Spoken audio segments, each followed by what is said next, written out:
히브리서 1장 2장은 천사라는 주제입니다. 주제보다도 그런 제목을 붙이면 좋겠습니다. 2장 3장은 3장 4장은 모세. 그 이제 2장 3장 3장 이렇게 보셔야 돼요. 순서를. 그다음에 뒤에 3장은 모세의 형 아론. 아론은 대제사장입니다. 그렇게 멜기세덱 이야기도 나오고 뭐 그런데 아론으로 보시면 됩니다. 그래서 5장, 6장, 7장, 8장, 9장, 10장을 이제 아론 다음에 율법, 이제 율법에 대해서 기록을 하고 예수님과의 비교를 하고 있다 이렇게 보시면 되고, 그다음에 마지막 11장, 12장, 13장 이제 3장 이렇게 끝나는데 13장까지는 이제 그 비밀 예수님, 13장에서 이제 그 11장은 이제 비밀인 예수님을 붙잡은 믿음을 가진 사람들의 그 믿음장이라고 그러죠. 그리고 이제 12장은 이제 예수를 깊이 생각을 해라. 이 예수님을 생각해라. 그럼 13장은 어떻게 생각할 거냐? 우리와 늘 함께하는 주님을 생각해라. 그러면서 내가 결코 너희를 버리지 않고 너희 떠나지 않는다. 그게 5절에 나오죠. 그리고 13장 9절에는 예수 그리스도는 어제나 오늘이나 영원토록 동일하다. 변치 않는 분이다. 동일하게 우리가 같이 하는 분이다. 그런 말입니다. 이제 그래서 예수님에 대해서 이렇게 집중적으로 이야기하는데 주제가 그런 줄 우리가 알고 이제 히브리서를 굉장히 어렵게 생각합니다. 레위기서도 어렵게 생각하고 근데 어렵지 않는 성경들을 자꾸 어렵게 만든 건 이 사단이 주는 생각들이에요. 아주 쉽고 우리에게 늘 힘을 주고 능력을 주는 그런 성경인데 성경을 굉장히 뭐 옛날 그 글처럼 말이죠. 이렇게 어렵게들 생각을 하도록 만드는데 이런 것들을 우리가 쉽게 알고 또 내만 쉽게 알지 말고요. 또 다른 사람들에게도 예수님을 가르치고 또 예수님을 성경으로 가르쳐야 됩니다. 이제 그 성경으로 잘 가르칠 기회를 내고 이런 것들을 차게 가르치고 이를 능력을 자꾸만 키우고 그래서 우리는 내만 알아서 안 됩니다. 그래서 바울 사도가 너가 복음을 알고 나서 다른 사람을 가르쳐라. 그러면 그 사람이 또 다른 사람을 가르치게 될 것이다. 그렇게 말씀을 했거든요. 복음의 뜨거움으로 다른 사람에게 가르치고 싶을 정도로 내 안에서 꿈틀거려야 됩니다. 거의 다 이제 개인적으로 신앙생활을 하고 그만두는 것 같아요. 내만 열심히 하고 자꾸 이 복음의 열정을 다른 사람에게 이야기해주고 싶고 말해주고 싶고 여기까지 잘 안 가는 이건 잘못된 일이죠. 그래서 이제 우리 1장 2장은 천사를 주제로 합니다. 1장을 보겠습니다. 1장 1절입니다.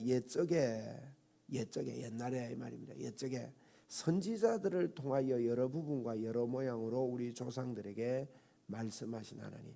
우리 하나님은 말씀의 하나님이죠. 그죠? 말씀하신 하나님인데 어떻게 말씀했냐? 옛날에는 선지자들을 통해 여러 모양으로 말씀을 했다는 거예요. 성경에 그렇잖아요. 2절에 보니까 이 모든 마지막 날에는 옛날에는 그렇게 선지자를 통해서 말씀을 했는데 이제 이전에는 이 마지막 때, 이 마지막에는 이 말은요 아들을 통해서 말씀했다 그러거든요. 그러니까 마지막이 언제입니까? 예수님이 이 땅에 오셔서 오신 때부터 지금까지를 성경은 마지막 때다 그렇게 말하고 있습니다. 우리가 종말로 이게 벌써 성경의 바울 사도도 종말로 이런 말씀을 했거든요. 우리는 오늘이 더 종말이다 뭐 이런 그렇죠. 이제 시기적으로 보면 그런데 성경은 전체를 이제 종말이라 그렇게 말하고 이때가 우리가 왕 같은 제사장의 시대고 천년 왕국의 시대입니다. 우리가 통치해야 되는 거예요. 믿음으로 통치하고 믿음으로 다스리는 때다. 그래서 2절에 이 모든 마지막 날에는 누구를 통해서요? 아들을 통하여. 1절에는 선지자를 통하여. 그 이제 비교해서 보면 그래요. 옛적에 선지자들을 통하여 그랬고 2절은 이 모든 마지막 날에는 아들을 통하여. 그래서 1절은 선지자를 통하여 2절은 아들을 통하여 이렇게 대조되고 있습니다. 우리에게 말씀하셨으니 그랬습니다. 그래서 옛날에는 선지자를 통해 말했고 오늘날은 마지막 때는 아들을 통해서 우리에게 말씀하셨는데 이제 이 말씀하신 아들이 누구냐를 이제 설명하는 거예요. 그 뒤에 보니까 이 아들에 대해서 말하지요. 이 아들을 만유의 상속자로 세우시고 아들을 통해서 우리에게 말씀하신 이 아들이 어떤 아들이냐, 어떤 말씀을 했느냐 이걸 지금 설명을 한다는 거예요. 그래서 이 아들을 만유의 상속자로 세우시고 또 그로 말미암아 모든 세계를 지으셨으니 자, 두 가지입니다. 만유의 상속자, 이분에게 상속자라는 말은 모든 권세를 이 아들에게 다 주셨다는 거예요. 모든 것을 아들의 손에 다 주셨다. 이 만유의 상속자다. 만유의 상속자. 그래서 예수님의 이름에 모든 것들을 하나님이 다 허락을 한 거예요. 그러므로 우리가 예수의 이름이 굉장히 힘이 있는 걸 알아야 되고 알 뿐만 아니라 거기에 믿음으로 예수님의 이름은 능력이 있다. 이걸 우리가 틀림없이 믿어야 됩니다. 그러면 예수님의 이름은 엄청난 능력이 있죠. 사도행전 3장 4장 이렇게 5장까지 이렇게 보면 예수님의 이름 때문에 일어나는 일들을 이야기합니다. 한편에서는 예수님의 이름으로 권세를 나타내고 한쪽에서는 예수님의 이름을 말하지 말라고 세상이라는 권력을 가지고 그들을 욱박지르는 거죠. 그 세상이 커 보이고 그 당시에 바리새인과 서기관들이나 정치 지도자들, 뭐 그 중세도 그렇고 초대교회도 그렇고 이 정치와 종교가 물려 있는 걸 봅니다. 정치와 종교가 강하게 물려 있을 때는 그 시기적으로 보면 거의 이게 타락의 때라는 걸 아셔야 됩니다.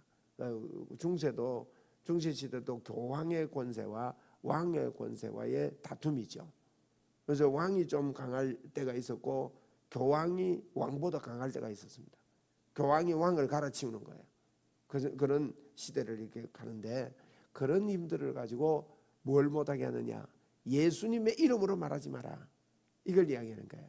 그래서 2절에 마지막 때는 그 아들을 통해서 우리에게 말씀을 하셨는데 그 아들이 누구냐, 아들은 만유의 상속자라는 겁니다. 이거 한 가지만 보더라도요 굉장한 파워한 겁니다. 파워풀한 겁니다. 우리 예수님의 이름을 능력으로 말합시다. 예수님의 이름을 자꾸 능력이 있는 줄 알고 말해야 되고 그걸 믿어야 됩니다. 내 이름으로, 너희가 내 이름으로 귀신을 쫓아낸다, 내 이름으로 병을 고친다, 이런 이야기를 하셨잖아요. 그 이름을 만유의 상속자로 세웠고 또 이분은 또 어떤 분이냐, 그로 말미암아 모든 세계를 지으셨다. 요한복음 1장을 기억케 하는 게 히브리서 1장이에요. 그 뒤에도 이렇게 보면 요한복음 1장에도 태초에 말씀이 계셨다. 이것도 말씀하시는 하나님이잖아요. 말씀이 계시는데 이 말씀이 하나님과 함께 계셨고 이 말씀이 곧 하나님이시다. 이것도 이 말이에요. 그 만유의 상속자는 바로 하나님이 가진 권세를 그대로 가지고 있다. 똑같은 이야기죠. 그리고 그분이 창조하셨는데 그분이 아니고는 창조된 것이 하나도 없다. 요한복음이 그 이야기 아닙니까? 그래서 그분이 빛인데 빛이 자기 땅에 왔지만은 자기 백성이 몰랐다. 영접지 아니었는데 영접하는 자 곧 그림을 믿는 자 하나님의 자녀되는 권세를 준다. 히브리서 그 이야기하는 겁니다. 성경이 그 이야기를 하는 거고요. 그래서 3절에 보니까 이는 이제 창조주지요. 상속자고 창조주고 이제 8가지, 여기 이제 8가지의 예수님의 그 본체에 대하여 설명을 합니다. 그래서 또 이분은 누구냐? 우리에게 오늘날 마지막 때에 우리에게 말씀하신 예수님이 누구냐를 분명하게 먼저 설명을 합니다. 그리고는 이제 천사보다 나은 분이다 뭐 이렇게 나가는 거예요. 서론에 그 서론부터 먼저 하는 겁니다. 로마서도 1장 1절부터 17절까지 가요. 사실은 끝난 거거든요. 설명이 다 끝난 거예요. 복음의 설명이. 그래서 복음에는 하나님의 의가 나타난다. 17절에 그랬잖아요. 복음에 하나님의 의가 나타나는데 오직 믿음으로 산다. 이야기를 딱 하는 거. 그럼 끝난 건데 복음에는 하나님의 의가 나타나는 게 뭐냐를 설명을 하는 게 로마서듯이 오늘 이 히브리서도 그래요. 예수님이 누구신가를 앞부분에 설명을 다 했어요. 다 했는데 그 뒤에는 더 보충 설명으로 더 깨달으라고, 우리에게 더 알아라고, 더 깨달으면 좋겠다고 설명하는 겁니다. 성경 전체가 그렇잖아요. 예수님이 하나님이신데 이분이 우리 이 땅에 와서 죽으시고 부활하셨다. 그분을 믿으면 구원을 받는다 하는 게 성경, 그게 전부입니다. 사실은 전부인데 성경이 이분에 대해서 자꾸 설명하면서 이분이 어떤 분인지를 설명하고 있는 것하고 똑같은 겁니다. 그래서 3절에 이는 하나님의 영광의 광채래요. 하나님의 본체인데 하나님의 광채랍니다. 그리고 그 본체의 형상이다. 이 본체의 형상이다. 그 삼위일체보다 더 강한 게요. 삼위일체가 성경에 있냐 이래요. 삼위일체는 성경에 안 나옵니다. 근데 본체는 나와요. 일체나 본체나 똑같은 말 아닙니까? 그게 이제 말싸움이죠. 그게 하나님의 본체다. 우리 한번 따라합시다. 하나님의 본체. 예. 그 여호와 증인이나 이런 사람들은 삼위일체를 이제 만들어낸 용어로 막 설명을 해요. 그래가지고 성경을 잘 모르는 사람들을 유혹을 하는 거예요. 삼위일체보다 더 강력한 게 본체입니다. 본체. 하나님은 그분의 영광이고 그분의 본체시다. 그 능력의 말씀으로 만물을 붙잡고 계신다는 거예요. 붙드시고 만물을 붙드시며, 지금도 하나님은 만물을 창조주라 그랬죠. 창조하실 뿐만 아니라 지금도 붙들고 계시고 유지하고 계시고 운행하고 계시는 분이라는 거죠. 이런 분을 설명을 하는 겁니다. 만물을 붙드시고 죄를 정결하게 하는 일을 하시고. 야, 이게 기가 막히네. 속죄지요. 사죄의 일. 죄를 정결하게 하는 일. 죄는 우리가 죄를 짓지 말아라, 죄 속에 거하지 말아라, 이게 다 우리의 힘이 아니에요. 그거는 죄와 관련된 거는요, 내가 죄를 짓고 안 짓고는 우리의 본체의 힘으로 하는 게 아닙니다. 본래 타락한 인간은 죄를 짓고 안 짓고의 선별을 못해요. 죽어버렸는데 뭐 하나님에 대해 죽었고 죄에 대해 살아있기 때문에 모든 하는 일이 하나님을 떠나서는 죄밖에 지을 수 없는데, 그런데 이걸 갖다가 이 만물을 붙드신 이분이 죄를 정결하게 하는 일을 했다. 십자가를 지고 부활하셨다 이 말이죠. 이 굉장히 핵심이잖아요. 죄를 정결하게 하는 일을 하시고 높은 곳에 계신 지극히 크신 이의 그 뒤에 뭐라고요? 우편에 앉으셨대요. 이 에베소서는 우리 보고 우리도 같이 앉았다 그랬는데, 그런 하나님, 우편에 앉으신 하나님. 지금은 모든 우편에 앉았다는 말은 무슨 말입니까? 완성 다 했다는 거예요. 다 이루시고 우리 예수님이 그 우편에 앉아가지고 이제 완성했다. 그래서 또 이제 4절에 보면 이제 천사 이야기가 그때부터 나오는데, 여기 아름다운 이름을 기업을 얻었다 그랬어요. 천사보다 훨씬 뛰어남은 그들보다 더욱 아름다운 이름을 기업을 얻었다. 갑자기 천사 비교를 하는 거예요. 갑자기. 근데 이건 갑작스럽게 왜 천사냐 그렇게 볼 수 있지만, 그 당시에 이제 이 천사 숭배 사상이 많았습니다. 골로새 2장 18절에 보면 이제 천사를 숭배를 했어요. 천사 숭배하는 게 골로새 2장 18절 한번 띄워보세요. 골로새서 2장 18절.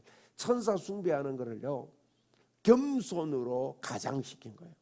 보세요. 아무도 꾸며낸 겸손과 천사 숭배를 이유로 너희를 정죄하지 못하게 하라.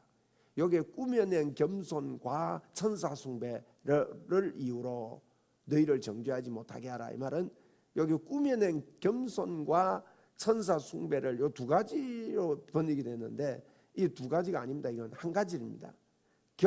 천사 숭배하는 것을 꾸며낸 겸손으로 천사를 숭배하는 것처럼 가장을 했다는 뜻이에요. 이게. 그렇게 해서 너희를 정죄하지 못하게 하라. 천사 숭배하지 말라 이 말이에요. 천사 숭배하면 정죄함을 받는다 이거죠. 그가 본 것에 의지하여 그 육신의 생각을 따라 헛되이 과장했다는 거예요. 본 것에 의지했다. 뭐 천사 봤다 이겁니다. 본 것에 의지해가지고 말씀에 의지해야 되는데 본 거 의지하면 안 돼요. 그래서 본 것에 의지해요. 우리가 아무리 환상을 보고 뭘 보고 하도요, 하나님의 말씀에 입각해서 이게 맞는 건가 틀린 건가, 이게 구별법이 있어야 됩니다. 그래야 이게 되는데, 그래서 이제 육신의 생각을 따라, 그게 육신의 생각이라는 거예요. 뭘 자꾸 보고 따라가는 것은 육신의 생각입니다. 육신의 생각은 사망이라 그랬잖아요. 하나님과 원수되지 않습니까? 그리고 골로새 2장 18절에 이런 일들이 있었다는 거예요. 헛되이 과장했다는 거예요. 그래서 이 꾸며낸 겸손과 천사숭, 꾸며낸 겸손으로 천사를 숭배하는 겁니다. 지금은 없을까요? 지금 제가 볼 때는요, 꾸며낸 겸손이 뭔가 하면 하나님 믿음이 적습니다. 이거 꾸며낸 겸손이에요. 나 성경 중만 못합니다. 꾸며낸 겸손이에요. 그러면 사람 보고는요, 함부로 믿음 적다는 소리 못하지 않습니까? 하나님을 인격적으로 만나라 하면서 하나님 앞에는요, 늘 하나님 믿음이 부족함을 용서해 달라고, 믿음 없음을 용서해 주고 믿음을 주시옵소서, 자꾸 그래. 그 꾸며낸 겸손이에요. 잘못된 겸손이잖아요. 그죠? 그게 그렇게 하는 것이 우리도 모르게 겸손인 줄로 속는 겁니다. 그럼 믿음이 있다 그러면 교만하다 생각하고, 나는 믿음이 완벽합니다 이렇게 말하면 어때요? 지금 우리가 나는 믿음 좋습니다 하고 누구 보고 이야기하고 믿음이 완벽합니다 이러고 돌아다니면 교만해가지고 그렇게 말하잖아요. 그러면 믿음이 없는 게 꾸며낸 겸손이에요. 여러분, 우리가 믿음 없다고 말하는 건 큰 신뢰입니다. 마음을 다해 뜻을 다해 성품을 다해 주 너희 하나님 사랑하라 그랬는데, 고백할 때마다 사랑의 고백을 가르치지 아니하고 죄 지은 걸 고백하라고 모든 크리스찬 머릿속에 집어넣는 건요, 그 꾸며낸 겸손이에요. 주님을 나는 온몸을 다해 사랑하는 사람입니다 이렇게 말해야 됩니다. 나는 부족한 게 많고 모자라는 게 많습니다 이렇게 대답하기보다도 십자가에서 주신 것, 예수 믿는 것이 겸손이에요. 예수님이 해놓은 결론을 믿는 게 겸손이다 이거죠. 그래서 이런 꾸며낸 겸손, 제가 천사 숭배에 대해서, 그래서 갑자기 이제 4절에 히브리서로 돌아가겠습니다. 4절에 보면 꾸며낸 겸손, 이런 이야기를 지금 하고 있다. 이제 쭉 읽으면 이해가 됩니다. 자, 그래서 천사보다 훨씬 뛰어남은, 그래서 여기까지 이제 1절부터 4절까지가 예수님에 대해서, 옛날에는 선지자를 통해 우리에게 말씀하셨는데 지금은 예수 그리스도 그분이 우리에게 말씀했다. 그분이 한 일이 우리의 말씀이다 이 말이에요. 예수님이 하신 그것이 우리의 능력이다. 지금 그 이야기를 하고 있는 겁니다. 이분이 모든 만물의 상속자다. 그분이 창조자다, 지으셨다. 그분은 영광의 광채요, 하나님의 본체요, 만물을 붙들고 계시고 죄를 정결하게 하신 분이다. 그리고 이분은 완성하고 하나님 우편에 앉아 계신다. 그리고 천사보다 훨씬 더욱더 아름다운 이름을 기업으로 얻으신 분이다. 그 이름은 지금 이제 굉장히 중요한 거죠. 이름을 딱 이야기를 합니다. 그럼 5절에 하나님께서 어느 때에, 언제, 이제 천사 이야기를 한 거예요. 언제, 어느 중에, 천사 중에 누구에게 너는 내 아들이라, 오늘 내가 너를 낳았다, 이런 적이 있느냐? 이제 구약에 예를 드는 거예요. 시편 2편 7절에 있는 말씀인데, 그렇게 하셨고 또다시 나는 그에게 아버지가 되고 그에게 아들이 되리라. 언제 천사 보고 아버지가 되고 아들이 되리라 했냐? 예수님께 아버지가 되고 아들이 되리라 하지 않냐? 그분이 부활의 첫 열매 아니냐? 이 말은요, 예수님에게 멈추면 안 돼요. 우리 보고도 아버지가 되고 아들이 된다고 했잖아요. 믿는 자에게는 하나님의 자녀가 되는 권세를 준다. 그래서 우리에게까지 오는 거예요. 여러분, 이게 믿음이 자꾸만 그룹으로 가면 안 됩니다. 믿음이 나에게 와야 됩니다. 우리가요, 정복하고 다스리라는 말을, 예수님의 이름으로 정복하고 다스리라는 말을 참 잘못 이해하고 있습니다. 정복하고 다스리니까 돈을 정복하고 막 권력을 정복하고 정치를 정복하고 일곱 산을 정복하고 막 이렇게 설명을 해요. 세상의 정복을. 이 정복은요, 그게 아니라 나를 정복해. 하나님이 나를 정복하고 계신다. 네? 하나님의 정복된 내가 이 땅의 구석구석 내가 가는 곳곳마다 하나님의 정복을 믿고 그 정복에 다스리. 그렇게 하나님의 주권 이 세상을 하나님 통치하신다 그러니까 그 하나님 통치하시면 가만히 있어도 하나님 통치하시고 잘 되겠네, 돌아가겠네 이런단 말이에요. 그런데 하나님의 주권도요, 하나님이 나를 통치하심을 믿는 걸 말하는 겁니다. 그러면 하나님이 나를 통치하고 계시고 나를 다스리고 계시고 나의 왕이시다. 이게 하나님 주권 아닙니까? 이게 정복이에요. 주권이나 정복이나 같은 주제로 봐야 되는데, 그러면 우리가 이제 가는 곳곳마다 구석구석마다 하나님의 통치하심과 다스림과 하나님의 능력으로 우리가 살아가는 게 이 땅을 통치하는 거예요. 이 땅을 다스리는 거예요. 이 땅을 정복하는 거다 말이에요. 나는 정복 당할 생각 안 하고 정복되었음을 믿지 아니하고 막 하나님께 내가 정복되는 거에 기뻐하지 않고요, 자꾸 돈만 정복하려고 눈이 시뻘개요.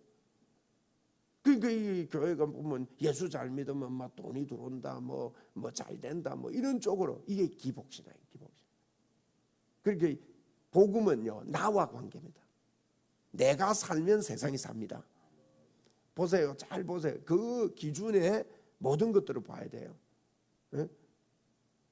나는 정복 안 되고 대충하고 막 이상하게 살면서 막 예수님의 이름으로 이래 돼야 된다 저래 된다, 이 전부 다 속는 겁니다. 그래서 나는 그의 아버지가 되고 그는 내게 아들이 되리라 하셨느니라, 이렇게 지금 말씀했습니다. 여기까지 오늘 합시다. 그 천사에 대해서 1장에서 이야기하면서 1장에 이제 서론을 다 했어요. 서론에 끝났습니다. 그러면서 이 예수님, 옛날에는 선지자 통해 이야기했는데 오늘 지금 마지막 때는 아들을 통해 말씀하시는데, 이 아들은 누구냐? 아들에 대해서 8가지 한번 나중에 가서 한번 번호 붙이면서 한번 더 읽어보세요. 그리고 묵상하고 이것 보세요. 기도해야 돼요. 하나님, 나는 아들 예수 그리스도가 내 안에 있는데 만유의 상속자가 내 안에 있습니다. 그러면 나는 만유의 상속자의 권세를 가진 거 아닙니까? 그리고 그러면 하나님의 영광의 광채시고 하나님의 본체의 형상이다. 뭐 이런 말씀들 말이에요. 만물 붙잡. 그러면 이분을 믿어라. 그러면 끝나면 뭐 간단한데, 히브리서가 이렇게 이분에 대해서, 예수님에 대해서 더 보충 설명을 하고 있다. 이걸 우리가 보면서 히브리서를 보면 그렇게 어렵지 않습니다. 쉬운 성경이다 하는 걸 말씀을 드립니다. 자, 기도하시고 오늘도 좋은 하루 되시기를 바랍니다.